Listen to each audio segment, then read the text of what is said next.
8h29, vous suivez Matin Manitobain ici, Leslie Binin, et on a le retour de Hugo Bocard qui vient de la Liberté. Bon matin.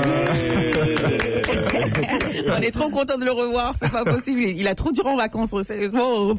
Tu ne prends plus de vacances, hein, sérieusement. Terminé, ça y est. On prend les vacances ensemble. Là, on est partis ensemble et on revient ensemble, sérieusement. Et on fait les émissions depuis notre bateau de croisière.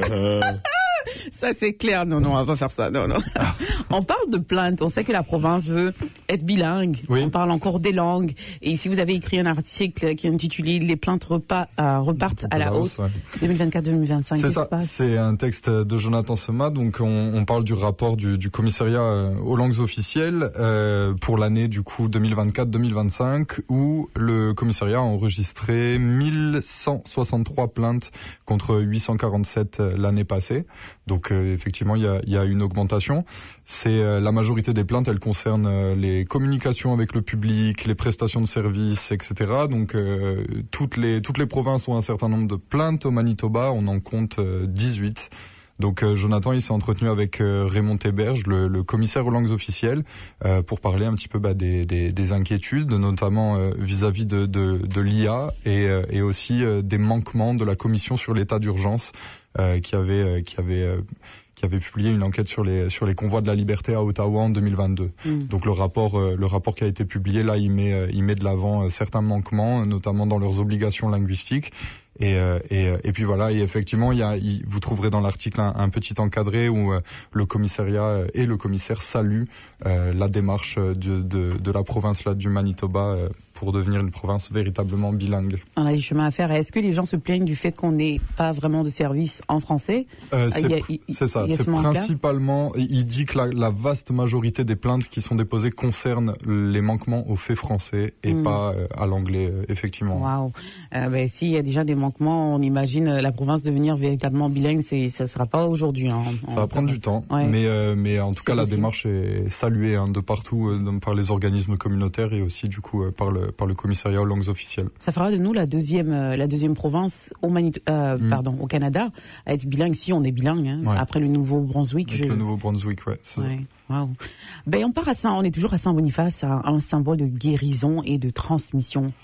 C'est ça c'était ça s'est passé le vendredi dernier, c'était sur le terrain, tu sais, le jardin du patrimoine sur l'avenue de la Cathédrale, ouais. C'est ça, c'est le jardin de la propriété de monseigneur Albert Legatte de l'archidiocèse de Saint-Boniface. Saint-Boniface, ouais. En gros, on y a révélé des panneaux d'interprétation écrits en plusieurs langues autochtones, en anglais et en français, et aussi une hutte de sudation qui recouvre en fait un grand rocher qui est implanté là sur le jardin.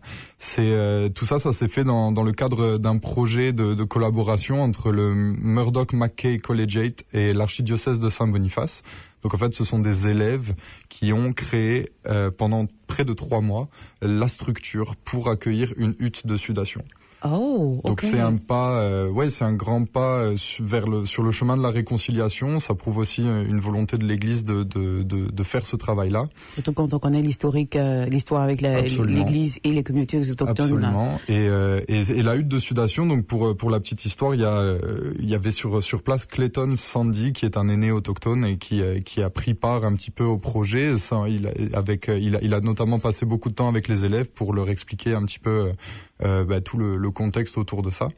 Et en fait, il compare la hutte de sudation il dit pour les peuples autochtones, c'est l'équivalent d'une église en fait. Oh. Donc il y a toute cette symbolique là d'avoir cet endroit là sur comme je le disais, le terrain de l'archidiocèse de Saint-Boniface. Emblématique, hein. Voilà, on peut tous aller voir. Hein. On reste toujours dans Saint-Boniface, où le musée, on parle de travaux musée de Saint-Boniface. Oui. Qu'est-ce qui se passe encore là-bas? Pareil, c'était dans le courant de la semaine dernière. Le musée de Saint-Boniface avait présenté, il y avait quelques panneaux explicatifs. Cindy Desrochers, donc qui est la directrice générale, expliquait qu'en fait le musée était en train de s'intéresser aux travaux de rénovation qu'il pourrait faire sur l'extérieur en fait du musée. Donc il faut savoir que le musée est en travaux de rénovation là depuis juin 2024. Je pense l'année passée, ouais. Juin 2024, il me semble, je crois que c'est ça. Et voilà, donc on a ces travaux-là évidemment qui sont essentiels pour le bon fonctionnement du musée et pour la préservation de tout ce qu'il y a à l'intérieur. Mais du coup, on voudrait en profiter aussi pour revoir l'extérieur et le rendre un peu plus accueillant d'abord et surtout plus accessible. Donc on parlait de ça, on en profite aussi également pour faire un petit point sur les travaux. Le coût total est toujours estimé à 5 millions de dollars. Aujourd'hui, le musée a réussi à en récolter 3 millions. Donc on se rapproche, on n'y est pas encore, mais on se rapproche. Et puis du côté de la direction, on est quand même très optimiste. Et voilà, donc on fait le point sur les travaux et puis aussi on parle un petit peu des pertes que ça représente quand même pour le musée qui est fermé, depuis un bon bout de temps, avec la saison estivale qui arrive, qui est une saison importante pour tous les acteurs du milieu culturel. Surtout si on parle tourisme et tout ça. Mais absolument. Est-ce que je me demande, les travaux intérieurs à l'intérieur ont commencé depuis l'année passée, c'est toujours...